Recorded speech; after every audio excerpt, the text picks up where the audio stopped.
La amistad puede convertirse en una trampa mortal.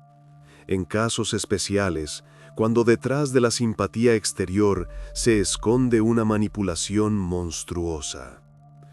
Una historia sobre cómo 4 alumnos, bajo la influencia de una única persona, se convirtieron en asesinos. Encontrar un verdadero amigo no es una tarea fácil. Algunos viven toda su vida sin encontrar a alguien en quien se pueda confiar incondicionalmente. Pero a veces, un error en la elección de los amigos se convierte en tragedia, tan terrible que termina con sangre.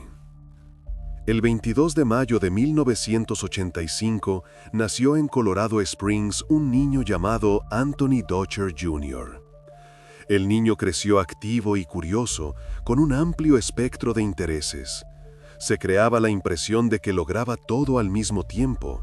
Tocaba varios instrumentos musicales, aprendía idiomas extranjeros, practicaba artes marciales, amaba la naturaleza e iba regularmente de excursión. Podía irse solo varios días al bosque y se las arreglaba maravillosamente allí. Sabía cómo hacer fuego en cualquier clima, cómo encontrar agua, cómo mantenerse a salvo cuando no hay ni un alma alrededor. En el futuro, Tony soñaba con conectar su vida con sus pasatiempos, tal vez convertirse en traductor o servir en el ejército. Todos los conocidos hablaban de él como una persona amable y abierta, con un carácter fuerte y grandes planes. Aquel que sonríe primero, aquel que ayuda sin preguntar. La familia ocupaba un lugar importante en su vida, especialmente sus abuelos, Carl y Joanne Dutcher. La pareja mayor vivía en el diminuto lugar Guffey, Colorado. El lugar era tan pequeño que la población apenas contaba con más de 100 personas. Aquí reinaba esa atmósfera donde todos se conocen de vista y el silencio y la calma son cotidianos. La calle vacía, la casa vecina detrás de árboles, sin sirenas. De Colorado Springs a Guffey, 1 hora y media de viaje. Anthony visitaba a sus parientes regularmente. Su casa estaba en medio de la naturaleza, lo que permitía al adolescente dedicarse a su ocupación favorita, explorar el mundo circundante. No había muchas casas en la pequeña ciudad, todas estaban situadas lejos unas de otras en un gran territorio. Entre las casas, colinas, bosques, senderos que solo los lugareños conocen. Carl Dutcher nació en 1940. 20 años sirvió en el ejército, luego trabajó como maquinista. Los últimos 13 años, hasta la jubilación, ocupó un puesto en estructuras estatales. Se puede decir que construyó una carrera exitosa. Un hombre acostumbrado al orden, a la disciplina, a las armas a mano. Casi toda su vida, Joanne estuvo a su lado. Ella vino al mundo en 1942. Trabajó como esteticista, enfermera, más tarde como vendedora en la tienda. Carl y Joanne se conocían desde su 7º año de vida, crecieron juntos y se enamoraron con el tiempo. En 1964 se casaron. Desde entonces, los esposos fueron inseparables. 64. Vietnam apenas se encendía. Simplemente se casaron. La pareja tuvo 3 hijos, Charles, Anthony y James. Cuando los hijos fueron adultos y dejaron la casa paterna, los esposos se mudaron a Guffey para pasar su vejez en silencio. Aquí establecieron una granja, se ocuparon de la agricultura y la cría de animales. La mañana comienza con la alimentación. La tarde termina con el control de las cerraduras. Joanne permaneció como una mujer sociable y activa. Le encantaba hablar con los vecinos cuando estos pasaban. Horneaba pasteles para los días festivos. Carl, por el contrario, se convirtió en un hogareño. Prefería no abandonar su propiedad sin necesidad. Le gustaba trabajar en su propia tierra, reparar la cerca, clasificar herramientas, y cuando el nieto venía de visita, el abuelo se alegraba especialmente. Para Anthony, compraron incluso un pequeño pedazo de tierra junto al embalse, no lejos de la granja. Allí el adolescente se construyó una verdadera cabaña. El lugar estaba en una elevación, desde donde se abría una vista magnífica de los alrededores y la granja familiar. Se podía sentar en el umbral y ver el humo de la chimenea abajo. Anthony erigió este escondite junto con el abuelo algunos años antes de los acontecimientos descritos. Tablas, clavos, un techo de lona vieja que luego fue reemplazada por una decente.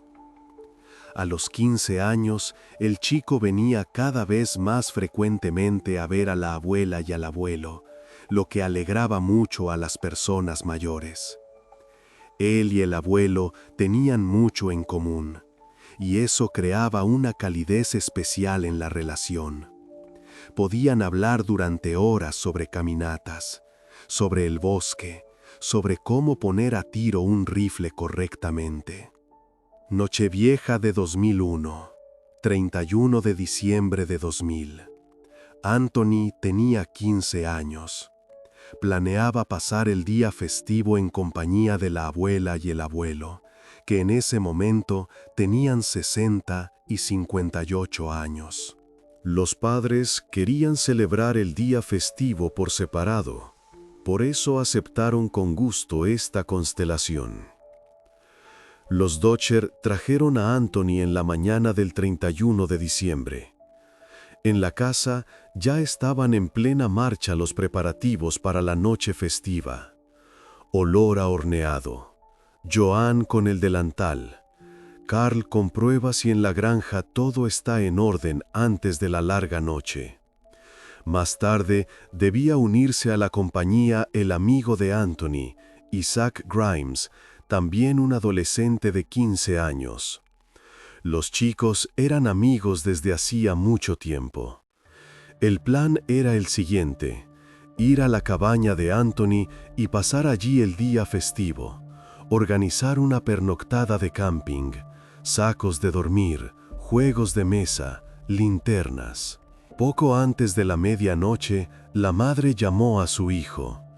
Intercambiaron felicitaciones por adelantado, asumiendo que exactamente a las 12 la conexión estaría sobrecargada. Hablaron un poco y acordaron reportarse en la mañana del 1 de enero, cuando todos hubieran despertado. Tony prometió llamar tan pronto como se levantara. Normalmente se despertaba temprano. La madre recordaba su voz, tranquila, feliz. Pero por la mañana no se produjo la llamada prometida. Ni siquiera llevó un mensaje, lo que pareció extraño. Normalmente Tony enviaba un mensaje de felicitación para el caso de líneas sobrecargadas, pero no hubo ninguno. El teléfono callaba, la pantalla vacía. La mujer al principio no estaba preocupada. Se trataba de descanso y un día festivo. Además sabía de los planes para la pernoctada en la cabaña, donde la conexión podía ser mala. Quizás el teléfono estaba descargado, quizás había olvidado el cargador. Pero tampoco la abuela y el abuelo llamaban, lo que ya era inquietante. La madre decidió ponerse en contacto con ellos y averiguar qué estaba pasando. Pero ambos ignoraron las llamadas, señales largas, luego el contestador automático. La mujer intentó repetidamente contactar a alguien de los parientes, pero sin éxito. Eso siguió así hasta el 3 de enero de 2001. 2 días de silencio, 2 días sin respuesta. Ahora ya no podía calmarse con pensamientos sobre caminatas y días festivos. La mujer se dirigió a la policía con la petición de comprobar el estado de los parientes. Los oficiales de policía reaccionaron de inmediato. Tan pronto como llegaron al lugar, quedó claro, algo no estaba bien. La apariencia exterior de la casa indicaba desorden, huellas de un robo eran evidentes. Alguien había entrado por la puerta trasera, el marco de la puerta astillado, la cerradura arrancada. Adentro, todo estaba revuelto, muchas cosas estaban rotas o esparcidas. Alguien buscaba algo, o simplemente destrozaba. Cuando llegaron a la cocina, los patrulleros encontraron a Carl Dutcher sin signos vitales. El hombre yacía en el suelo, en un charco de sangre. Ya se había oscurecido, solidificado.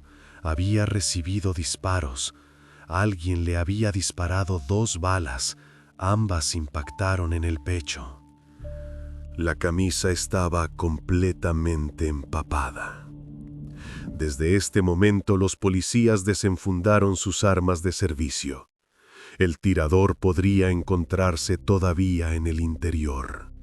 No había pistola cerca. Quedó claro. Aquí había ocurrido un asesinato, no una despedida voluntaria de la vida. Los temores de los oficiales se confirmaron. Más adelante por el pasillo, en el baño, encontraron a una mujer. Yacía junto a un inodoro roto, cerámica en añicos. Era Joan. También ella estaba muerta. Alrededor se extendía un enorme charco de sangre. Recibió 6 disparos, 6 veces. Alguien no solo había matado, alguien no podía parar. Era evidente que los asesinatos de ninguna manera podían ser una casualidad. Lo que más inquietaba a los familiares era que Anthony no fue encontrado en la casa. Los policías precintaron la granja y comenzaron la investigación. Primero, había que entender dónde se encontraba el adolescente. Posiblemente necesitaba ayuda. Posiblemente se escondía en algún lugar. Posiblemente un testigo. La madre confirmó. En este tiempo, el hijo debería haberse encontrado cerca de la abuela y el abuelo. Irse solo a casa sin previo aviso no podía. No tenía coche. No había razón para huir. El adolescente fue reportado como desaparecido y comenzó la búsqueda. La familia Dutcher estaba conmocionada por lo sucedido y decidió ir a Guffey para ayudar en la búsqueda de Anthony. La madre comunicó a la policía los planes del hijo de pasar la noche en el campamento del bosque, pero no pudo explicar la ubicación exacta de la cabaña por teléfono. Demasiado lejos, demasiado confuso. Por eso quería hacerlo en el lugar. Mientras los Dutcher conducían hacia la granja de los padres, los técnicos criminalistas continuaron la investigación de la escena del crimen. Se creó la impresión de que todo sucedió repentinamente. Según todas las apariencias, Carl entró en la cocina y recibió disparos sin previo aviso. Ni siquiera logró defenderse. En el cuerpo del hombre no había en absoluto lesiones defensivas. Ningún rasguño, ningún hematoma, nada. Joan probablemente tuvo algo más de tiempo para reaccionar. Fue asaltada, su cabeza fue golpeada contra el inodoro. Después de eso, recibió disparos. Primero el golpe, luego los disparos. Ella logró reaccionar, a diferencia de su esposo. Una de sus manos estaba atravesada por un disparo. Según todas las apariencias, Joan se cubrió instintivamente ante la bala, que pasó a través de la palma hacia la cabeza y le quitó la vida al instante. Gesto de protección, el último. Según todas las apariencias, ella se convirtió en la segunda víctima del criminal desconocido. Posiblemente intentó esconderse, pero eso no ayudó. El baño, un callejón sin salida, a ningún lugar a donde huir. Según técnicos criminalistas experimentados, la tragedia en la casa ocurrió hace algunos días. El estado de los fallecidos indicaba la duración de lo sucedido. Por eso había en la habitación un olor desagradable característico. Ese olor ante el cual incluso oficiales experimentados se apartan. Ambas víctimas estaban en pijamas de noche. Fueron asaltadas o bien inmediatamente antes de irse a dormir o justo después de despertar. Ropa de casa, zapatillas. Durante la inspección de la casa, encontraron en la sala de estar una chaqueta de talla pequeña, en la que se veía un rastro como si alguien hubiera limpiado un cuchillo sangriento en ella. Una mancha oscura, embarrada. También encontraron allí una funda para llevar armas de fuego en el cuerpo, pero faltaba la pistola misma, un lazo de cuero vacío. Los detectives decidieron que estos objetos debían estar relacionados con el crimen. Los miembros de la familia Dutcher llegados a Guffey contaron. Carl amaba mucho las armas de fuego. Poseía varios ejemplares diferentes. Además, el hombre compraba diferentes modelos de pistolas y rifles. Luego los restauraba y los vendía. Ese era su pasatiempo. Desmontaba mecanismos, limpiaba cañones, pulía empuñaduras. En el momento del crimen, el pensionista almacenaba varias armas de fuego en la casa. Ahora había que entender qué exactamente podría haber desaparecido. En esta cuestión ayudó el hijo del fallecido. El hombre compartía igualmente el interés de su padre y tenía una idea aproximada de lo que se encontraba en su colección en ese momento. Eso dio una pista importante. Las armas no se guardaban abiertamente. Se encontraban en un armario de armas especial bajo llave. Para encontrarlo, forzarlo y robar una pistola, había que actuar deliberadamente. Saber dónde buscar. Por consiguiente, el asesino debía conocer bien la casa y la ubicación del armario de armas. Los detectives comenzaron a comprobar la versión. El asesino podría haber sido el nieto Anthony, que había desaparecido. El destino del adolescente permanecía desconocido hasta entonces.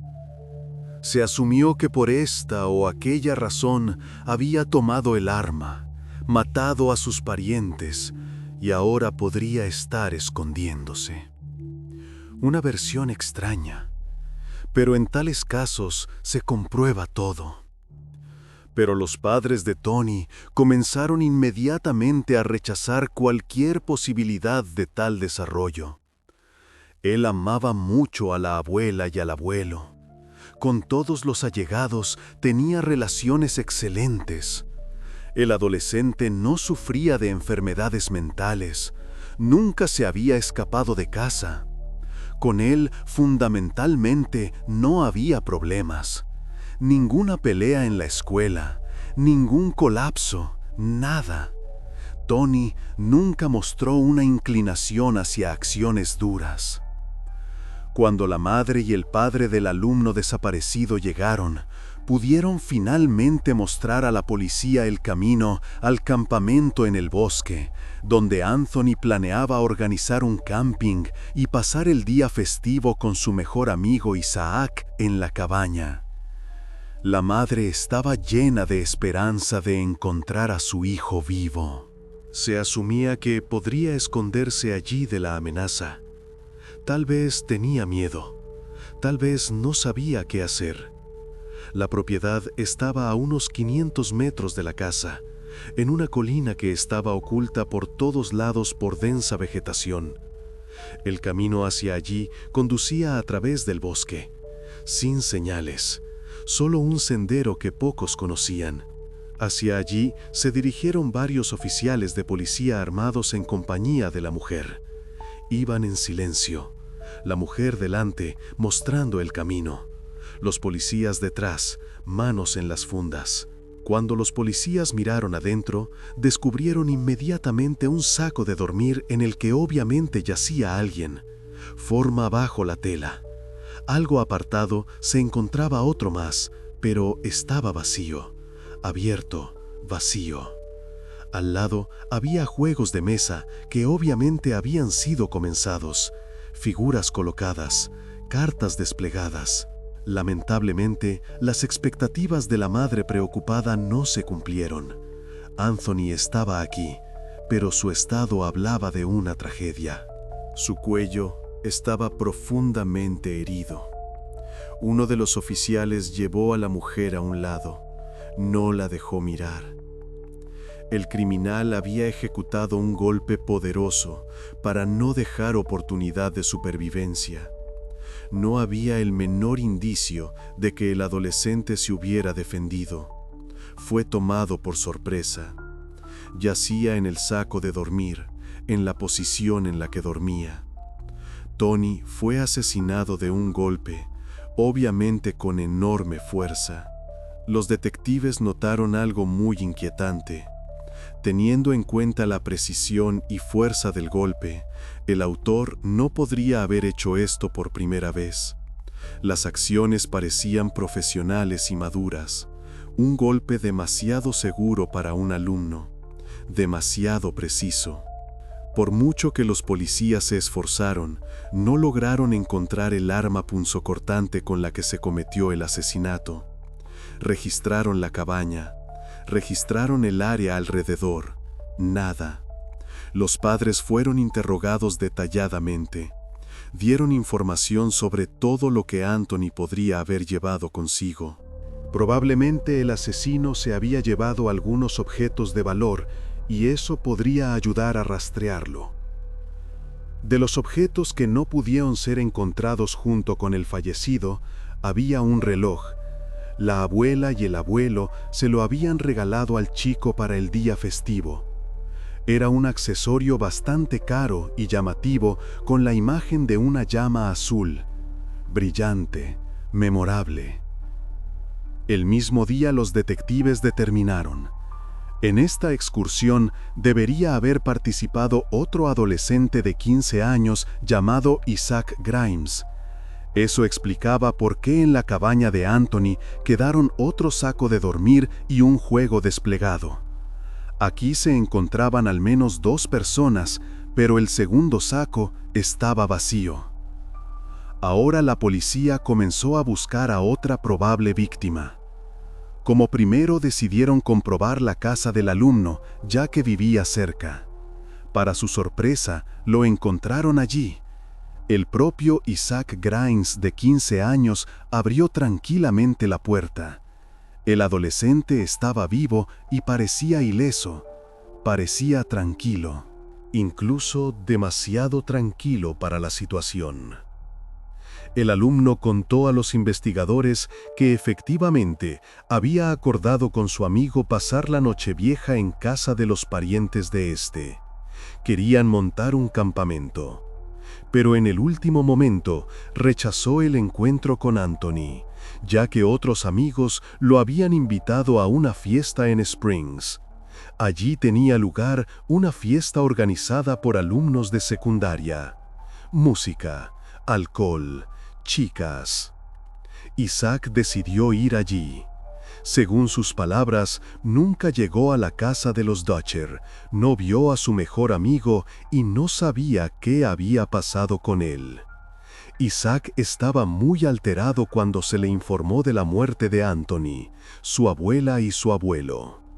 El rostro se distorsionó, la voz se quebró, pero algo en el comportamiento del adolescente era inquietante. Se calmó demasiado rápido. Respiraba demasiado uniformemente. Lamentablemente, la madre de Anthony no sabía exactamente si Anthony había ido a ver a su amigo esa noche. Durante la llamada con el hijo, no hablaron de ello. Pero la madre sabía exactamente. Isaac ya había estado antes junto con Anthony en la cabaña. Él le había mostrado su lugar secreto. Nadie más debería haber sabido de ello, solo el mejor amigo. Los detectives decidieron comprobar las palabras del adolescente intentando averiguar con quién había ido a la fiesta esa noche. El adolescente reveló muy a regañadientes 2 nombres. Mirada hacia un lado. Fue invitado por chicos de la escuela, Jonathan Matheny y Glenn Urban, que tenían 17 y 18 años respectivamente. Los policías contactaron a estos jóvenes. Ambos confirmaron la información, pero la comunicación con ellos mostró algo asombroso. Sus historias eran tan similares entre sí que parecía como si los jóvenes hubieran aprendido de memoria estos relatos cuidadosamente. Hablaban casi con las mismas frases y formulaciones, como si hubieran aprendido oraciones similares, las mismas palabras, las mismas pausas. Todo eso era atípico para un interrogatorio común. Lamentablemente, eso no fue suficiente para hacer alguna acusación a los jóvenes. Había que encontrar pruebas que los vincularan con la escena del crimen. Algo físico, algo concreto. En cualquier caso, estos 2 chicos mayores y el mejor amigo de Anthony cayeron bajo sospecha. Ahora no estaba claro de quién era el saco de dormir encontrado junto a Anthony en su cabaña. Pronto llegó el informe de la autopsia. Resultó que todas las víctimas, Carl, Joan y Anthony, murieron en esa noche vieja. Ventana de tiempo, algunas horas. Eso hablaba a favor de que el asesino vino deliberadamente para ajustar cuentas con todos los miembros de la familia que vivían en la casa. Sabía dónde podía encontrar a cada uno de ellos. Primero la cabaña, luego la casa. Eso solo confirmó el pensamiento. La persona conocía bien a los Dutcher, porque prácticamente a nadie le era conocido el lugar donde se encontraba la cabaña secreta de Tony y el armario de armas del abuelo. Averiguar la ubicación de la cabaña no era un asunto sencillo, considerando la distancia del nieto Anthony. Había que conocer el sendero, había que conocer el acceso. Este pensamiento fue confirmado también por la ausencia de la pistola en la casa de Carl. El hecho es que el hombre tenía la costumbre de llevar siempre un arma antes de abrir la puerta. La pistola yacía incluso en la entrada, en un estante especial. Eso puede parecer inusual, pero para un estadounidense que vive en tal naturaleza salvaje, es una cuestión de seguridad. El arma puede ser necesaria en cualquier momento para la autodefensa. Oso, coyote, extraño. La costumbre estaba tan madura que el abuelo incluso recibía a sus propios hijos y nietos con arma. Pero el hombre fue tomado por sorpresa por alguna razón. Abrió la puerta sin arma. Significa que sabía quién venía. Lamentablemente, el asesino o los asesinos fueron muy cuidadosos y no dejaron huellas. Teniendo en cuenta la distancia entre la casa y la cabaña, se asumió que Anthony fue la primera víctima y una persona le quitó la vida. El ataque a la casa podría haber sido ejecutado por otra persona, de lo que atestiguaban el comportamiento diferente, la otra firma y la elección del arma, cuchillo allí, rifle aquí. Sin embargo, no se logró encontrar pistas. La investigación duró 2 meses, pero no hubo pruebas hasta entonces. El caso estaba estancado. La familia esperaba. La policía trabajaba a ciegas. Inesperadamente, el 6 de marzo de 2001, Isaac Grimes se dirigió a la estación de policía. El adolescente de 15 años temía por su vida. Contó una historia absurda sobre que una persona con escopeta lo perseguía, la cual había disparado a la familia del mejor amigo. Voz temblorosa, ojos errantes. Todo eso parecía paranoia en un alumno porque estaba impresionado por el asesinato de 3 personas. Pero en este contexto surgieron nuevamente momentos de sospecha en los detectives. Decidieron hablar una vez más sobre lo sucedido en la Nochevieja. Uno de los investigadores se acordó del reloj del que habían hablado los padres de Tony. En un encuentro con Isaac se le preguntó por ello. Él contó que efectivamente había visto el accesorio en su amigo. Respondió rápido, sin pensar. Esa fue la contradicción más seria durante todo el periodo de investigación. El hecho es que el reloj fue regalado recién en la propia Nochevieja. En consecuencia, Isaac no podía haberlo visto, a menos que el encuentro cerca de la medianoche sí hubiera tenido lugar. Eso contradecía las palabras originales del sospechoso. La lógica se derrumbó. Significa que Isaac estuvo en la casa y obviamente sabía algo. Quedó claro. El caso salía del punto muerto. El 8 de marzo de 2001, el chico y sus padres fueron invitados a un interrogatorio oficial. Él continuó afirmando que en esa noche fatídica no estuvo de visita donde el amigo. Se mostraba seguro de sí mismo. Pero los detectives ya sabían dónde tenían que ejercer presión.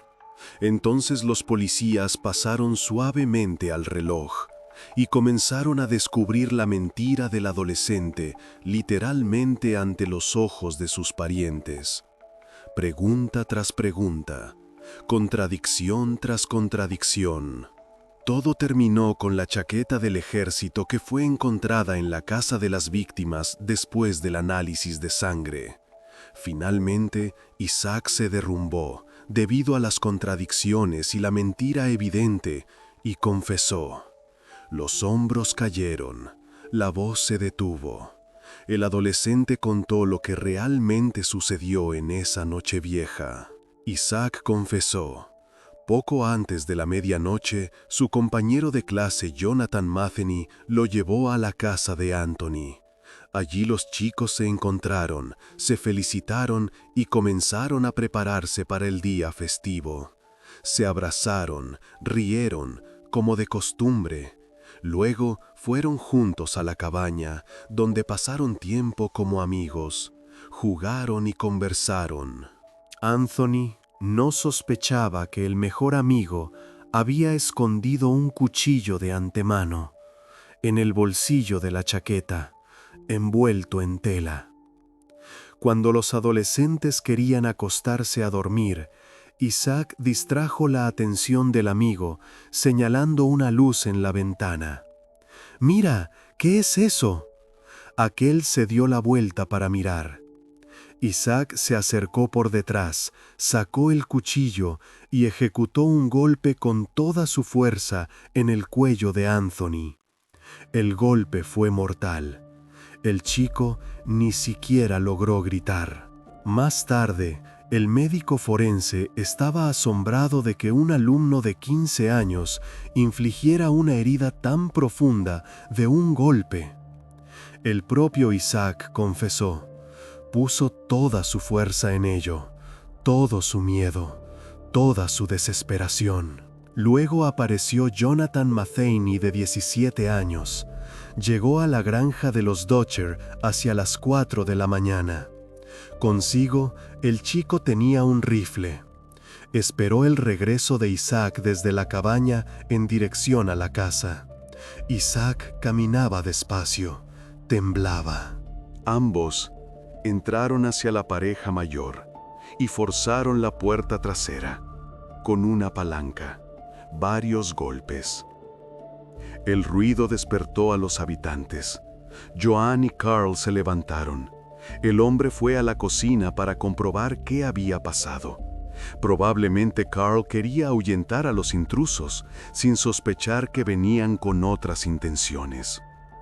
En pijama, descalzo. Primero Jonathan disparó al hombre. Isaac solo observaba todo eso. Estaba en la puerta, miraba. Después de 2 disparos, Carl cayó inmediatamente. Pecho, corazón. Joan se asustó. Ella huyó y se encerró en el baño. Quería esconderse, pero Jonathan no tenía intención de dejar testigos.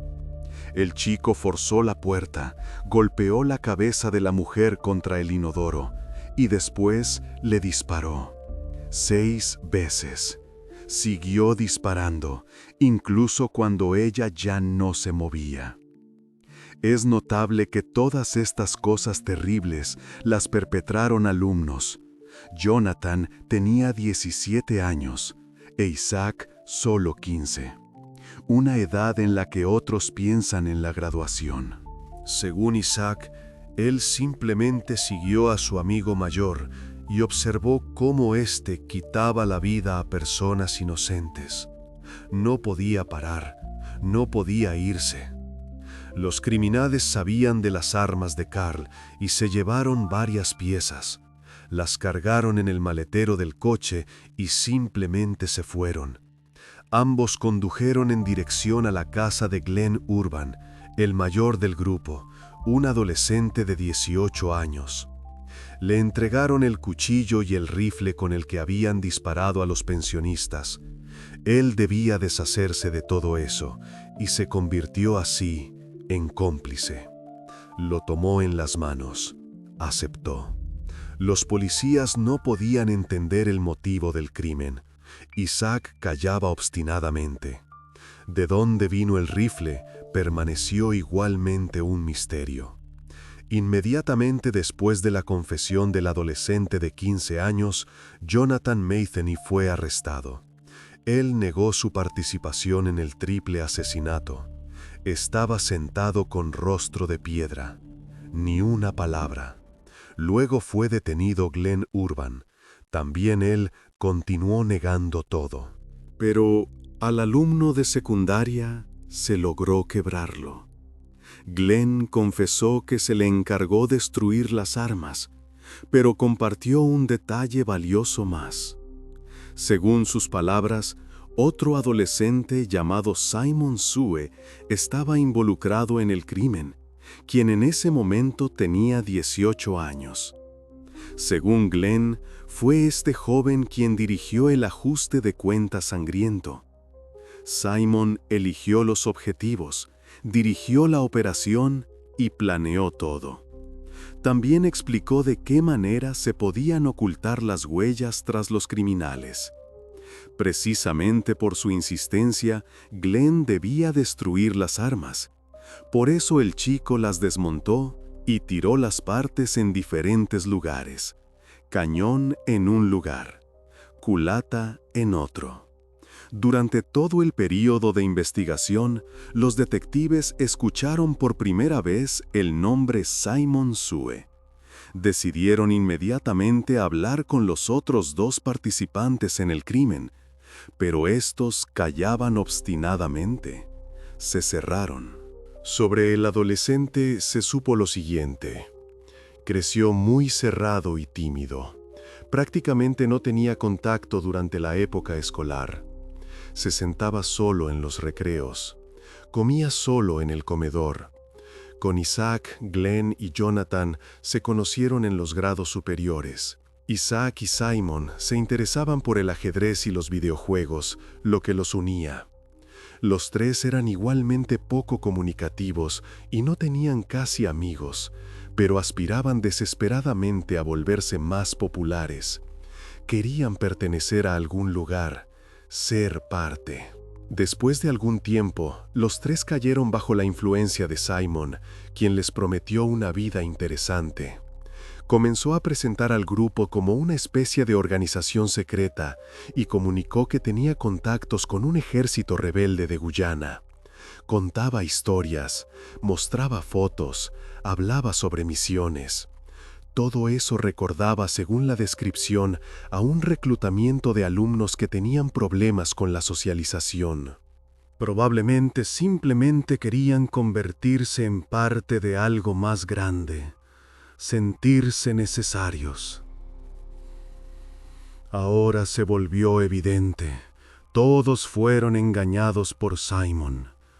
Para entrar en esta organización debían pasar por una formación que requería entrenamiento en tiro con armas de fuego y técnica en el manejo de cuchillos. Entrenamiento, exámenes, pruebas. Simon comenzó a dar las siguientes tareas que se volvían cada vez más complicadas y cada vez más crueles. Llegó tan lejos que los obligó a comer y beber hasta el agotamiento, y llamaba a tal tormento una prueba de voluntad.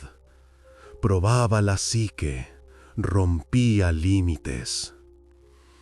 Finalmente, el manipulador logró confundir tanto la cabeza a los adolescentes que no veían sentido en su vida sin la participación en esta organización y la ejecución de las tareas de Simon. El líder controlaba el grupo afirmando que la organización militar daba a cada participante un rango militar y los motivaba a servirle mejor. Simon obligaba a los chicos a darle una parte de su dinero. Paga semanal, trabajos secundarios, todo. Por desobediencia los castigaba duramente, humillaba, aplicaba violencia. A los deberes estrictos del mentor pertenecía el mirar videos crueles, al principio con animales, luego también con personas, durante horas, en la oscuridad. En algún momento Isaac intentó expresar dudas, como si entendiera que estaba haciendo algo malo. La voz temblaba, quería salirse. Entonces Simon lo declaró traidor, lo intimidó con amenazas de un ajuste de cuentas y exigió luego una prueba de la lealtad a la agrupación. Todo eso sucedió también bajo la presión de los dos chicos mayores. Estaban al lado, miraban. Así recibió Isaac la tarea de quitarle la vida a su mejor amigo Anthony para probar su lealtad a la secta. Jonathan recibió la tarea de eliminar a la abuela y al abuelo de Tony. Ambos debían llevarse varias armas que se guardaban en la casa de Carl. Dado que vivían cerca, sabían de la pasión por la restauración de armas y el armario de armas. Averiguar la ubicación del escondite no fue un problema gracias al nieto Anthony. Él mismo lo mostró. Él mismo contó sobre ello.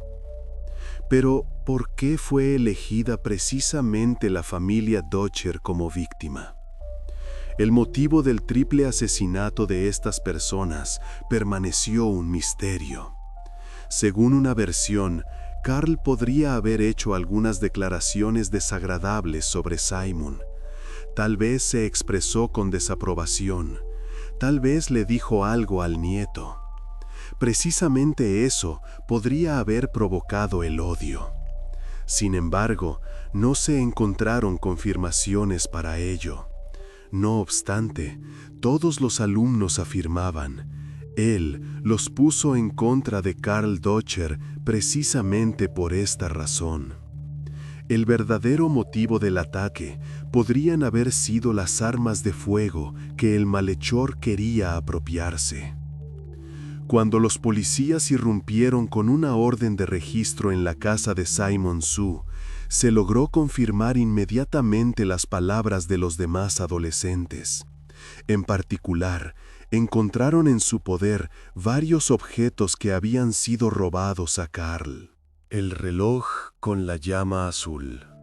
Herramientas para la restauración. Todo indicaba que tenía lugar una verdadera preparación para algún crimen. En poder del manipulador encontraron varias armas de fuego. Todo eso había sido robado en el curso de diferentes asaltos.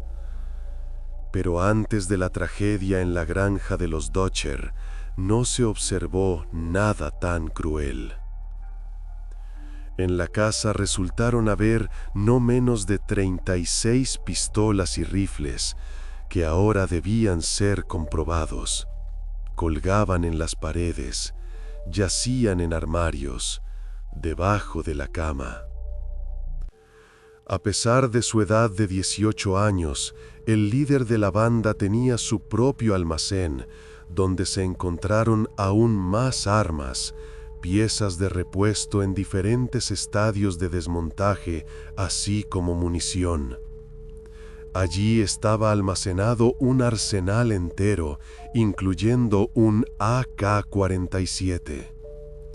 Según la policía, habría podido armar una pequeña unidad de infantería. Simon fue recogido para el interrogatorio.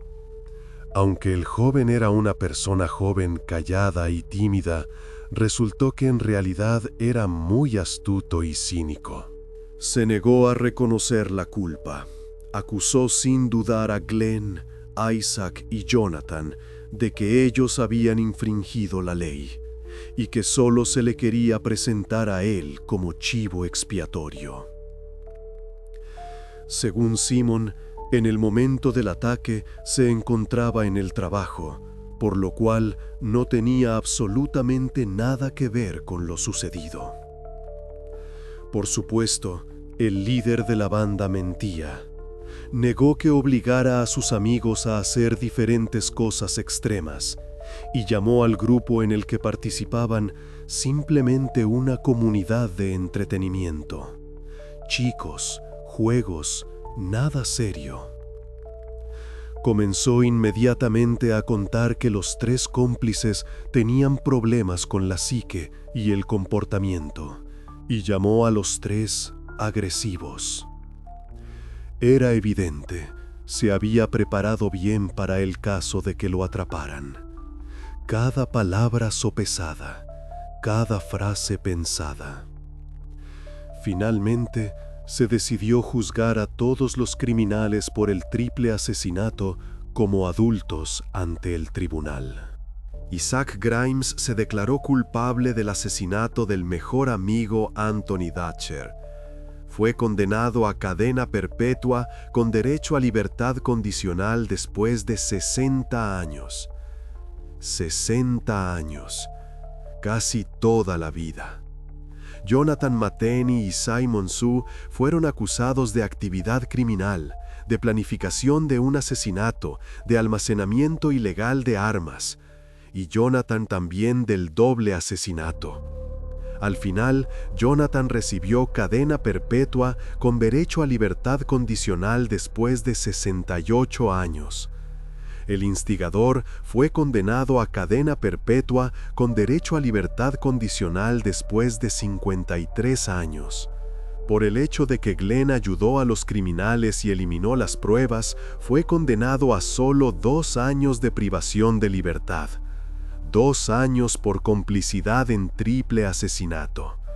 Se probó, él no planeó y no cometió el crimen, aunque sabía exactamente sobre los planes de sus amigos y no ayudó a prevenir el mal. Cayó, ocultó, ayudó a borrar las huellas. La madre de Isaac, hasta hoy, no puede creer que su hijo cometiera un crimen tan terrible. No entiende cómo un querido buen chico, bajo la influencia de un manipulador peligroso, se convirtió en un verdadero monstruo. Aquel chico que ayudaba en las compras, que jugaba con los más pequeños, que sonreía. El propio Isaac explicó su participación en el asesinato con que fue intimidado y amenazado. El adolescente fue advertido. Si no obedece y no cumple su papel, se ajustarían cuentas con su familia, mamá, hermanas, todos. Por eso se vio obligado a matar a su mejor amigo. Así lo explica. Así intenta justificarlo. Después del inicio del cumplimiento de la pena, Isaac escribió una carta en la que se arrepentía del crimen cometido. Varias páginas, en letra pequeña. Pedía perdón una y otra vez. Algunos parientes de Anthony no creen en su historia sobre intimidaciones y son de la opinión de que Isaac podría haberse dirigido a la policía y entonces nadie habría sufrido. Ni la familia de Isaac, ni la familia Dutcher. Había un teléfono, había adultos, había opciones. Los allegados de los fallecidos consideran las sentencias demasiado leves. En su opinión, Simon y Jonathan merecen la pena de muerte por crímenes crueles contra personas inocentes. 3 vidas, 2 disparos al abuelo, 6 a la abuela, una herida profunda en el nieto. La madre de Anthony declaró que había perdonado a Isaac e incluso testificó en el proceso a su favor para mitigar la sentencia. Estuvo ante el juez. Habló en voz baja, pero firme. La mujer es de la opinión. Isaac fue víctima de las manipulaciones de Simon, igual que su hijo, solo que de otra manera. La madre estaba tras la muerte del hijo en tal desesperación que incluso pensó 2 veces en quitarse la vida. Estuvo en el abismo, sostuvo pastillas, pero algo la detuvo. Escribe hasta hoy cartas a Isaac y le muestra compasión. Una vez al mes, a veces más a menudo. Pregunta cómo le va. Cuenta de la vida afuera, de lo que ha cambiado, de lo que ha permanecido igual. La granja en Goofy está ahora vacía. La casa está cerrada con cerrojo. La cabaña en la colina está cubierta de hierba. Nadie pasa por allí. Solo el viento vaga entre las paredes. Solo silencio allí donde una vez hubo risa. Donde el abuelo construyó el escondite con el nieto. Donde la abuela horneaba pasteles para el día festivo. La amistad puede convertirse en una trampa mortal, especialmente cuando detrás hay alguien que sabe cómo romper a las personas, cómo hacer creer, cómo transformar a alumnos comunes en asesinos. Simon Su está sentado en la cárcel y calla.